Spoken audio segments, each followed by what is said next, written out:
ఎస్పీడీఓ కార్యాలయం Medak DSP doctor D Rajesh గారి ఆధ్వర్యంలో ఏడుపాయల వనదుర్గమాత దేవస్థానం నాగసానపల్లి గ్రామం పాపనపేట మండలం నందు 3 రోజులు జరగబోయే మహాశివరాత్రి పండుగ సందర్భంగా వచ్చే భక్తుల సౌకర్యార్థం ఎన్సీసీ మరియు ఎన్ఎస్ఎస్ కు చెందిన విద్యార్థుల సేవలు ఉపయోగించుకోవడంలో భాగంగా వివిధ కళాశాలల ఇన్ఛార్జ్ ఆఫీసర్స్ తో సమావేశం ఏర్పాటు చేయడం జరిగింది.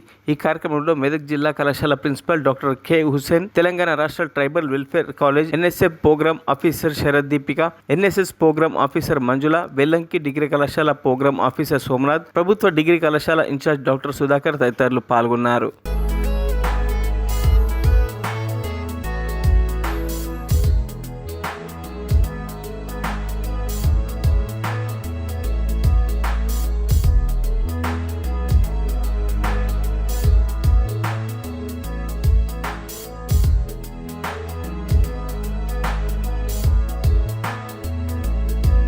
మరిన్ని అప్డేట్స్ కోసం మా ఛానల్ని సబ్స్క్రైబ్ చేయండి.